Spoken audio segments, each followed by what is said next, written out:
beautiful people, I hope you're all doing fine. This is me Bhumika, and today I'm going to be talking about how you can study boring subjects or study when you don't even feel like it. I know studying is all about mindset and motivation is all about mindset, but today I'm going to be sharing some tips that will help you manipulate your mind in a good way to actually go ahead and study. So stick around. Also guys, I'm so excited to announce that this video is a collaboration with Incredible Weirdo. She makes amazing videos about studying, journaling and art stuff and all the other random things which you find aesthetic and pretty. And her videos are so amazing, so be sure to check her channel out right after watching this video and be sure to subscribe to both of us if you like her content. So without further ado, let's get into the video.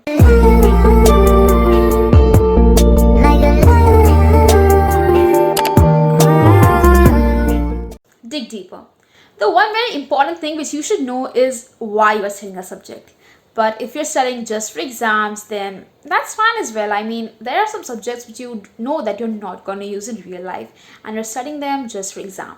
So if you're studying subject just for exam and you can't actually relate it with your own life, you should find some interesting facts about the topic you're currently studying. For example, you're studying about World War II and you find it extremely boring. Like the content in your book is extremely boring. Before starting the chapter, what you should do is you should go either on Google or YouTube and find interesting facts about the World War II. Because World War II is such an interesting topic, but since the content in your book is extremely boring, you find it boring. And if you want to know more about World War II, you can surely go on YouTube and watch videos of the infographics channel. Like that channel is amazing. It's a perfect blend of information and entertainment. You know, these things will actually build your interest and pique your interest in that topic, and then you're more likely to actually go ahead and study that subject. So try that. Romanticize or beautify the process. Who doesn't love beautiful things? So if you're stuck up on a subject and you just can't study, romanticize that process. Now, I'm not talking about Romeo, Juliet, Heat, Rancha or Steve and Adam. What I'm talking about is that you should make studying feel like it is something from heaven. And when you do that, you're more likely to study. For this, I would suggest you to go on Pinterest because Pinterest is such a beautiful website. Like it's really aesthetic. So you can go on Pinterest and you can look up notes, mind maps, flashcards, and all these beautiful study related stuff. Even though you might not have those stuff personally, the pens, the highlighters, and all these sticky notes and all that cute stuff, but seeing those images will actually motivate you to create something beautiful. So when you see those images, you feel like, oh my god, like studying is beautiful. Like I should totally dig in that. So try that because it is amazing. You can go on YouTube and watch study with me videos. They are amazing and they are really motivating. Also, Incredible Weirdo is making a study with me video for this collaboration. So if you want to get that motivation, be sure to check that video out. Explore different methods. It is so important to explore a variety of methods while studying. So if you're only studying by reading your book, it can get very boring very quickly. So what I would suggest is to look at different methods of actually studying that subject or study the content that is really truly boring to you. For example, you are in your bed and you don't actually feel like studying and you don't actually feel like picking up a book. You can go on YouTube, you can search up videos related to that subject the night before, and then you can continue studying that from your book the next day. So even they are not directly studying from your book or the content given in a book, you are actually feeding your mind some stuff about the subject and some stuff about that content, and that will actually get you a little bit interested in this content. What I would suggest is a great way to study are PowerPoint presentations. Like they are great into infinite. Now PowerPoint presentations are like a whole damn package.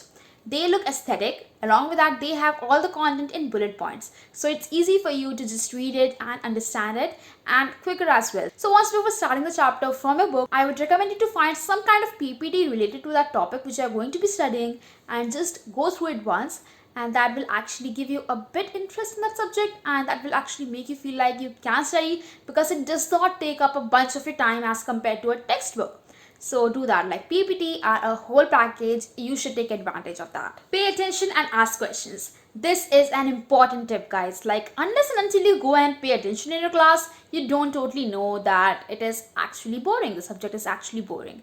So I know some teachers might be boring, but most teachers that I know are really good and they make studying fun. So if you go ahead and pay attention in your class, it is really good for you and you might learn a thing or two. Also, please don't hesitate from asking questions. Like, I know while we're studying we might have many doubts, so be sure to clear those doubts in the class itself and ask those doubts from your teacher. And when your teacher is teaching, you should feel like, oh, I need to ask at least a single question in this whole class. And when you feel like that, you will actually pay attention to the content that your teacher is teaching. So that will help you stay focused, and that will help you stay interested in that subject, maybe for a short amount of time, and then it might become a habit, who knows. Keep your eyes on the prize. One great thing which you can do to study subjects you don't even want to study is to keep your eyes on the prize. Now, there are two types of goals, short-term goals and long-term goals. Now, I want you to think about both of them. For example, look at your short-term goals. Now, in the morning, you make a to-do list and you write, I want to study this subject, I want to study this subject, I want to do this stuff and all that.